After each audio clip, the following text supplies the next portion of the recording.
Sir आपको क्या हो गया? आप जरा हिम्मत तो पकड़े ना, इतने नेगेटिव क्यों हैं आप? भारत की वजह से हर चीज नहीं होती है भाई साहब, कुछ हम भी हैं। Don't worry. और वो जो आईसीसी की फंडिंग है वो 90% इंडियन मार्केट से आती है।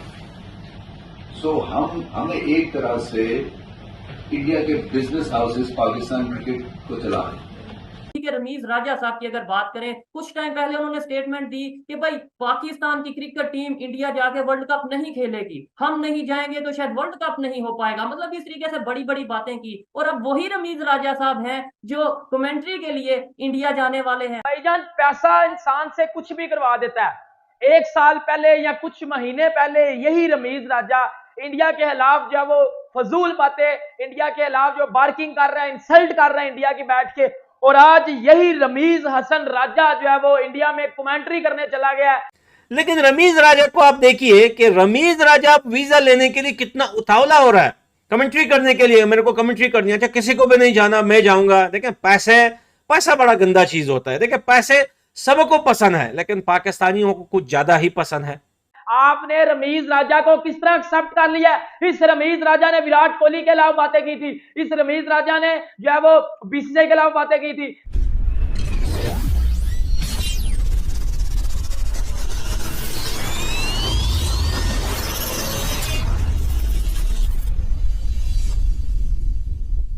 हेलो दोस्तों, welcome to my YouTube channel Apna Hindustan. दोस्तों, जब पाकिस्तान क्रिकेट बोर्ड का चेयरमैन रमीज राजा था, तब इस रमीज राजा ने इंडिया के खिलाफ बहुत कुछ कहा था, क्योंकि उस टाइम एशिया कप शेड्यूल होने वाला था और बीसीसीआई ने साफ कह दिया था कि हमारी टीम पाकिस्तान नहीं जाएगी। और रमीज राजा ने इसी के खिलाफ कहा था कि अगर इंडिया पाकिस्तान नहीं आता तो हमारी पाकिस्तान की टीम भी इंडिया में वर्ल्ड कप खेलने के लिए नहीं जाएगी। लेकिन दोस्तों, अब खुद रमीज राजा, जो कि अब पाकिस्तानी क्रिकेट बोर्ड का चेयरमैन नहीं है, वो खुद अब दौड़ा दौड़ा इंडिया में आ चुका है कमेंट्री करने के लिए। इन पाकिस्तानियों को जहां पैसा दिखता है वहां दौड़े दौड़े चले जाते हैं। तो दोस्तों, आपको क्या लगता है, इस रमीज राजा को इंडिया में बुलाना चाहिए था कमेंट्री करने के लिए? आप कमेंट करके बताएं। तो चलिए दोस्तों, मिलते हैं नेक्स्ट वीडियो में। जय हिंद।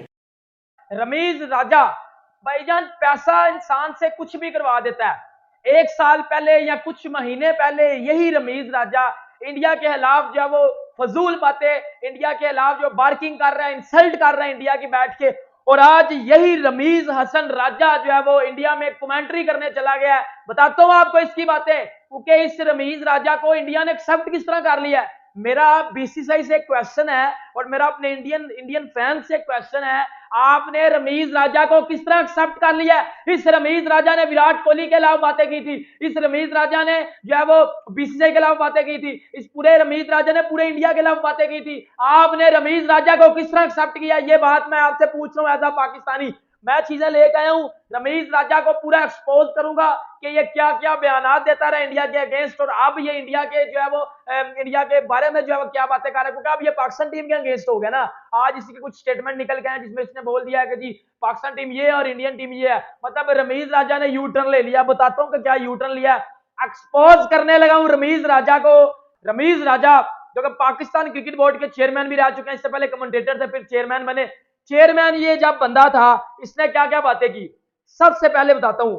एशिया कप 2022 जब किंग विराट कोहली के बल्ले से 100 निकला था अफगानिस्तान के अगेंस्ट 8 सितंबर, as a Virat Kohli fan मैं वो दिन कभी नहीं भूल सकता।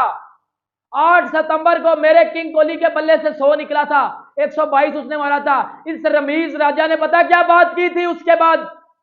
इस रमीज राजा ने बोला था कि कैचेस ड्रॉप हुए हैं, कैचेस ड्रॉप की वजह से विराट कोहली ने 100 मारा है, और 100 मारा भी किसके खिलाफ है? अफगानिस्तान के खिलाफ। इसने बोला था विराट कोहली के 100 को मैं 100 नहीं मानता क्योंकि कैचेस ड्रॉप किए गए हैं। और बताओ ना, जितने भी कोहली के फैन हो सोए हुए हो मेरे समेत, मैं तो नहीं सोया हुआ, मैं तो उठ गया हूं। मुझे तो पता ना इसने बातें की हुई हैं। यार, बंदे में अकल होनी चाहिए। विराट कोहली कितना बड़ा प्लेयर है, रिस्पेक्ट करो उसकी। आप पाकिस्तान की भी बेइज्जती करवा रहे हो दूसरे मुल्कों में जाके। ये बेइज्जती है ना कि पहले कुछ और बातें की और आप भाईजान जो इंडिया में जाके कमेंट्री करने के लिए बैठे हो, आप इंडिया की तारीफें कर रहे हैं। और पैसा जो मिल रहा है उधर से आईसीसी भी पैसा देगा, इधर से बीसीसीआई भी पैसा देगा, इधर से ये अपने यूट्यूब चैनल पे वीडियो बना के इंडिया की तारीफें करके उधर से भी पैसा लेगा। और पैसा जो आ रहा है, पैसा थूक के चाटने वाली चीजें कर रहा है ये बंदा। अपने मुल्क प्यारे पाकिस्तान की बेइज्जती भी करवा रहा है ये, और बाहर बैठ के यशियां पेल रहा है। इसने विराट कोहली के अगेंस्ट बातें की थी। इसने बोला था कि विराट कोहली ने जो 100 मारा ना वो एवं ही 100 है। सुन लो विराट के फैंस, ये रमीज राजा को किस तरह आपने एक्सेप्ट किया हुआ इंडिया में, मुझे समझ नहीं आ रही इस बात की। उसके बाद रमीज राजा ने सितंबर 2022 में जब एशिया कप का फाइनल था, जब पाकिस्तान टीम को पेला था, जब श्रीलंका ने घंटा बजाया था मेरे बाबर का, जब वो एक इंडियन जर्नलिस्ट जो है वो नाम भी आपको जो है वो पता होगा, स्पोर्ट्स यारी के ऊपर वो बैठते थे, नाम मैं नहीं बताऊंगा, जो है वो आपको पता होना चाहिए किस बंदे की बेइज्जती की गई थी, खुद भी कुछ सर्च कर लेना जाके। भाईजान उसने रमीज राजा से क्वेश्चन पूछा था कि पाकिस्तान टीम हार गया, ये इसने इंडियन जर्नलिस्ट की बात पर बेइज्जती कर दी थी। इसने रोहित जुगलान, आपको नाम बता देता हूं, रोहित जुगलान किसने बेइज्जती की थी, अब वो जो है वो स्पोर्ट्स आर के ऊपर बैठता है, उसकी बेइज्जती की थी इसने बोला था आप लोग तो बड़े खुश हो गए ना, पाकिस्तान हार गया है, आप तो इंडियन हो, आप तो हमारे दुश्मन हो, ये बातें की थी रमीज राजा ने। ये रमीज राजा जो है वो जहर उगलता रहा है, जहर उगलता रहा। अब ये इंडिया में, साथ साथ ये भी बताता जा रहा हूं हर बात में कि अब ये इंडिया में जाकर कमेंट्री कर रहा है, आपने इसको एक्सेप्ट किस तरह किया, मुझे इस बात का भी आंसर चाहिए। फिर रमीज राजा ने दिसंबर 2022 में एक इंडिया के खिलाफ प्रोपेगेंडा शुरू किया, जब आपको पता है कि वो मसले चल रहे थे कि जी एशिया कप होना या नहीं होना, वर्ल्ड कप का, कि जी बीसीसीआई ने बोला कि हम पाकिस्तान नहीं खेलने आएंगे, रमीज राजा ने बोला कि अगर आप पाकिस्तान नहीं खेलने होगे तो हमारी टीम जो है वो वर्ल्ड कप खेलने इंडिया नहीं आएगी, जबकि अब खुद जो है सबसे पहले, जबकि अब खुद टीम से पहले भाईजान इंडिया बैठे हुए हैं।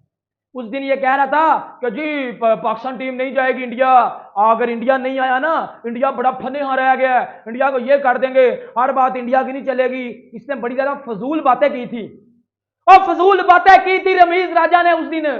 किस तरह इंडियन ने एक्सेप्ट किया रमीज राजा को, टेल मी, किस तरह एक्सेप्ट किया है? ओ भाई सोए हुए आप लोग, एक्सेप्ट कर लिया इस बंदे को, और इसकी जो स्टेटमेंटें दे रहा है, अभी ये यूट्यूब चैनल पे वीडियो बनाएगा, इंडिया की तारीफ करेगा, आप बोलो कि जी रमीज राजा ने सच्ची तारीफ कर दिया। कोई सच्ची तारीफ नहीं है ये, आपको भी पता होना चाहिए क्या सच्ची तारीफें होती है, क्या झूठी तारीफें होती हैं। जो ऑनेस्ट लोग होते हैं ना, उनके मुंह के ऊपर लगा, उनके मुंह से पता चलता है ये सच्चा लोग हैं या झूठे लोग हैं। ठीक है, रमीज राजा साहब की अगर बात करें, कुछ टाइम पहले उन्होंने स्टेटमेंट दी कि भाई पाकिस्तान की क्रिकेट टीम इंडिया जाके वर्ल्ड कप नहीं खेलेगी, हम नहीं जाएंगे तो शायद वर्ल्ड कप नहीं हो पाएगा, मतलब इस तरीके से बड़ी बड़ी बातें की। और अब वही रमीज राजा साहब हैं जो कमेंट्री के लिए इंडिया जाने वाले हैं। सर शर्म मतलब हमारे में है नहीं है, हमें आती नहीं है, हम करना जानते नहीं शर्म, ये थोड़ी तल्ख बातें हैं, लेकिन क्या कहना चाहेंगे? चौधरी साहब, मैं इस पे ये कहना चाहूंगा कि बल्कि जो इस वक्त आपके साथ उनके क्रिकेट के बोर्ड के जो अशरफ साहब है वो गए, उन्होंने भारत जा रहे थे और उससे पहले कहा कि हम एनिमिक कंट्री के अंदर जा रहे हैं। उनको भी, उसके भी एक खबर थी डॉन न्यूज मेरी नजर, भैया आप वहां जा रहे हैं, आपको ये इस तल्ख अल्फाज इस्तेमाल करने की क्या जरूरत है? और फिर उसके साथ अगर मैं एक और चीज आपको बताना चाहूं, 7 साल के बाद हमारी टीम वहां पे गई है और हैदराबाद में जिस तरीके से उनका इस्तकबाल हुआ है, आप हैरान हो जाएंगे। मैं उसकी सारी खबरें मैंने देखी, मेरी नजर से गुजरी है। टिकटॉक पे लोग उनके साथ सेल्फियां बना के लगा रहे हैं। ऐसे ही है तो फिर उनको कहना कि ये हमारे दुश्मन है, हम दुश्मन कंट्री में जा रहे हैं। और जाने से पहले आप फिर जाने से पहले जिस तरह आपने कहा कि रमीज राजा साहब ने इस तरह के अल्फाज किए हैं, मेरे ख्याल में ये आहिस्ता आहिस्ता कम होंगे, इसमें कोई शक नहीं है। अब मेरे जैसे ये कई और इस तरह के लोग हैं जो ये रियलाइज करते हैं कि हमारा जो पिछला 76 साल का जंगों का और नफरतों का जो तजर्बा था वो कामयाब नहीं रहा है। अब लोग समझते हैं people to people we are the same people, हम में कोई फर्क नहीं है अगर देखा जाए। और मैं हमेशा जब भी भारत की मिसाल, एक फर्क है, हमारे और उनके विजन में बहुत फर्क है, हमारे और उनकी जो एक मतलब ये है कि उनकी मंजिल है, उनका टारगेट है, उसमें बहुत फर्क है। हमें तो विजन का पता नहीं, हमें पता नहीं हमने कहाँ जाना है, पाकिस्तान को किस डायरेक्शन पे लेके जाना है। उन्हें पता है कि उन्होंने 3rd लार्जेस्ट इकोनॉमी बनना है, 1st लार्जेस्ट इकोनॉमी बनना है, उन्हें पता है कि उन्होंने किस तरीके से दुनिया में अपने रिलेशंस को बेहतर करना है। ये फर्क तो है सर।